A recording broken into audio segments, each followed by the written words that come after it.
Well, hello, everybody. Today we're back with the next episode of CommTalk. In this series, we have our friend and confidant, Denny Pavan. There you go. And he's the trade show expert here. So this is going to be a four-segment series that we are going to talk about trade show communications. Welcome, Denny. Thanks, Dan. It's good to be here.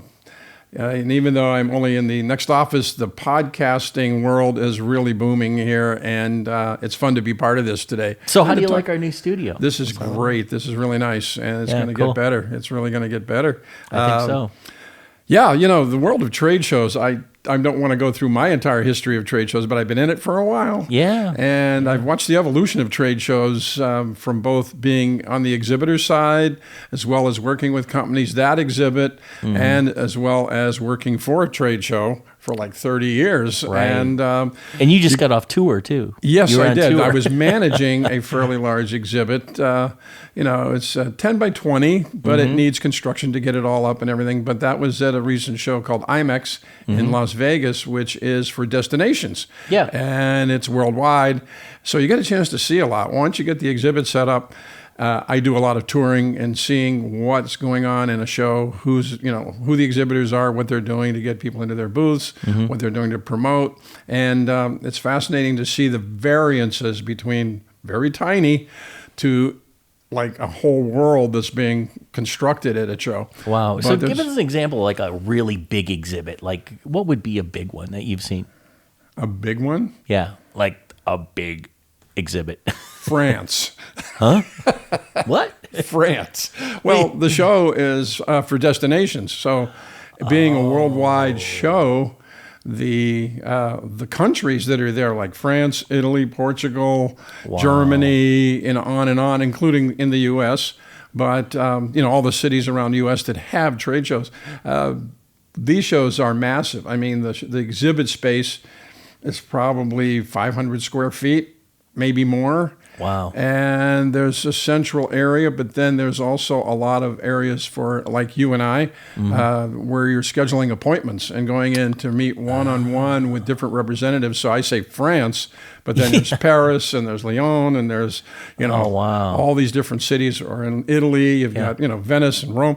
So those representatives for their hotels and areas there are there to talk about meetings. It's a meetings show. It's about meetings and travel. Yeah. But So that's a very large exhibit, but let's take a look at the one that I've worked with for years too, the it's called Equip Exposition. And Equip is for the lawn and garden products, your large equipments, your John Deeres and Toros and on and on and on. Yeah. And those exhibits are massive. But then, if you break it down from large ones, there's also rows of what we call 10 by 10s. They're smaller, so a up-and-coming exhibitor can get a foothold in a show, or different ancillary products are there being exhibited. But that's at every show, right. Whether it's in any industry, there's going to be a trade show.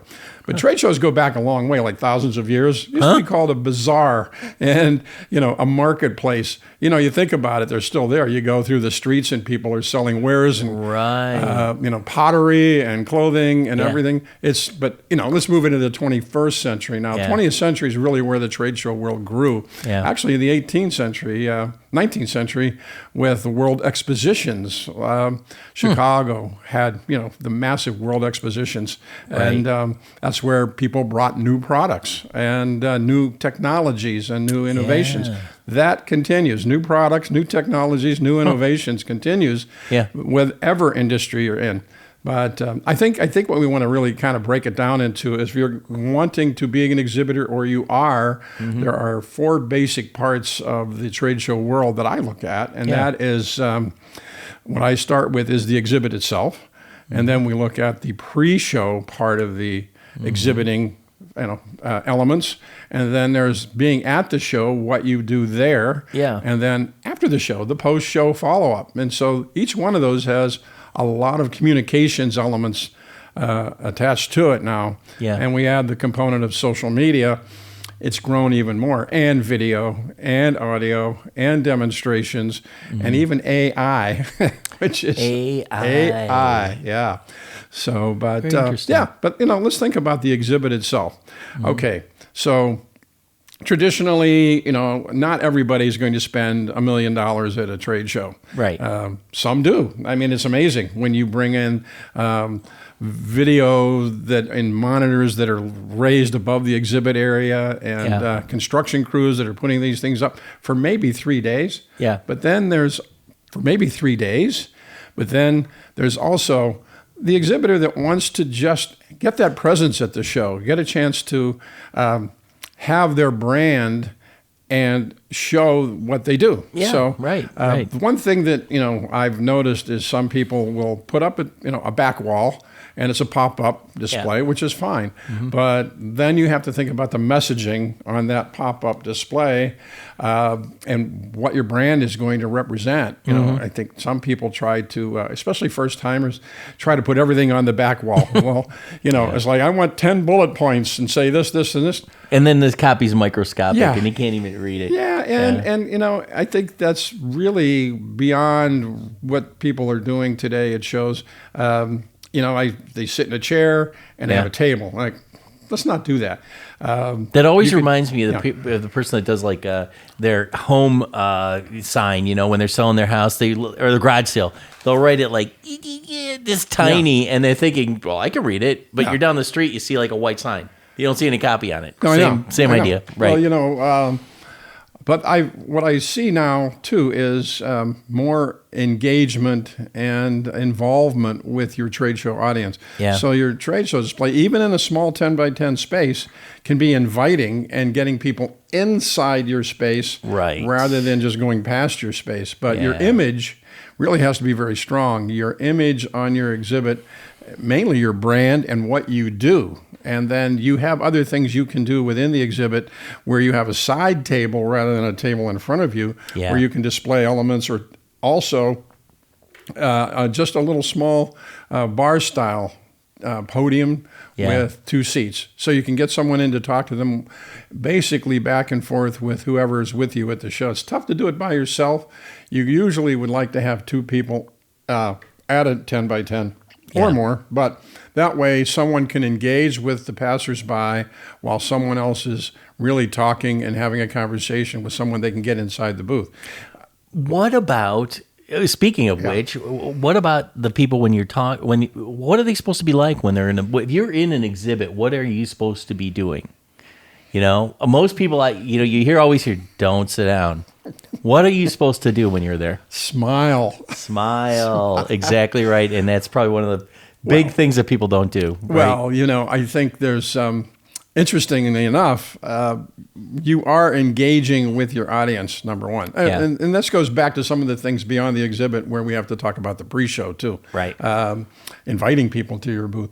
But, I think what I've noticed is having someone, that can engage. They've got a friendly personality. Right. They are very likable, and they can really just kind of attach to people going through, the show, because they're stopping by your booth for a reason. I mean, they are looking for things at a show, and if it appeals to what is in their list of, hey, I've got to see these elements at a trade show, then you catch the eye and you go, excuse me, but have you learned about the this part of our product line? Or and it never hurts to have a model in your.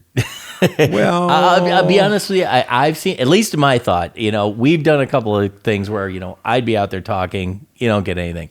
You bring somebody that's attractive, at least you're bringing people to your booth. Well, you have to good and bad. I mean, I think in the trade show world, you have to have a little bit of both. Yeah. Not that it's a hired model or an attractive person in your company, an approachable person. I guess would be I think better. so. When you mentioned a model, I mean, at this last show, this exhibitor that I was working with wanted to have something that engaged the audience. Now we have a little bit bigger exhibit, but they actually hired a model, so to speak, but it was totally different. The Barbie movie is very popular. Yes. And we had enough room in the expanse of the booth to put in a giant Barbie box for selfie photos with Barbie. Oh, that's smart. That's really smart. You know, for the audience that was at this particular show, it was very engaging. So while people were coming to the booth just to see this, it's like, okay, hey, you know, come on in and you get the selfie, and the technology allows you to take the selfie